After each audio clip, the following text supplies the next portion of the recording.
Yurtimizda ta'lim tizimini rivojlantirish, ayniqsa chekka hududlarda yashovchi bolalarning bilim olishi uchun zarur sharoitlar yaratish davlat siyosatining ustuvor yo'nalishlaridan biridir.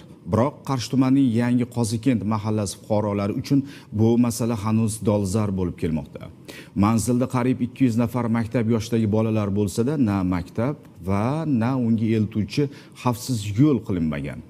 O'quvchilar har kuni 5-6 kilometr masofani bosib, qo'shni qishloq maktabiga qatnashishga majbur bo'lmoqda.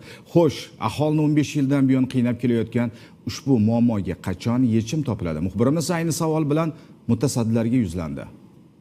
Qarshi tumanidagi yangi Qozikent mahallasida 700 nafardan ortiq aholi istiqomat qiladi. Mahallada deyarli 200 nafar maktab yoshidagi bola bor. Biroq afsuski bu hududda hanuzgacha maktab qurilmagan. Oqibatda bolalar har kuni 5-6 kilometr uzoqlikdagi qo'shni qishloqdagi maktablarga borib o'qishga majbur. Mana bolalarimiz ketaveradi, yog'ingarchilikka mashina shunday chalpilat ustun loy qilib tashlaydi.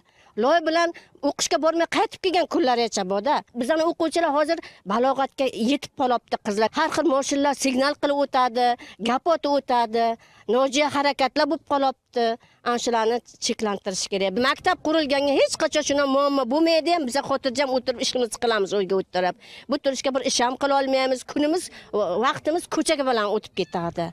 Bolalarimizni kutib o'tamiz. Bolalar katta serqatnov avtomobil yo'li bo'ylab yurishga majbur bo'lmoqda. Bu holat esa ularning xavfsizligi va sog'ligi borasida ota-onalarni jiddiy xavotirga qo'ymoqda. Ayniqsa qish fasli yaqinlashar ekan, sovuq kunlarda bolalarning yo'lda qiynalishi, kasallikka chalinishi ehtimoli yanada ortadi. Oxiri biz viloyat hokimi 2024-yilda 16-yanvar kuni menimcha qaror chiqardilar. Mana shu G'ubdin hududida, yangi Qozikent hududida 330 o'rinli maktab binosini qurish va o'shanga alohida yer ajratdilar. Kadastr kelib o'lchab ketdi. Mana shu hududlar ajratilgan yer, hamma narsa qilindi, lekin 2024 o'tdi, 2025-yil o'tibdi. Biz bu davr mobaynida xalq ta'lim xodimlariga bir necha marotaba murojaat qildik, lekin natija yo'q. Faqat bizga kelsa maktab yo'q, maktab qurilmaydi, pul yo'q, mablag' yo'q. Aholi ushbu muammo bo'yicha 15 yildan buyon turli tashkilotlarga murojaat qilib kelishadi. 2024-yilda viloyat hokimi tomonidan ushbu hududda yangi maktab qurilishi bo'yicha qaror ham qabul qilingan edi. Ammo oradan bir yil o'tgan bo'lsa-da qurilish ishlari hali boshlanmagan. Buni hozir 26 dastur qo'yamiz, o'tib ketganda narki hokim imzolagan. Ko'rdingmi? Eski hokim, narki Bo'stonlik hokim. Bulardan shu qolib ketgan loyihalar ular.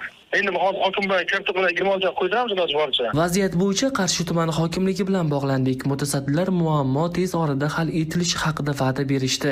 G'olib Amirov, Jamol Nazarov, Qashqadaryo.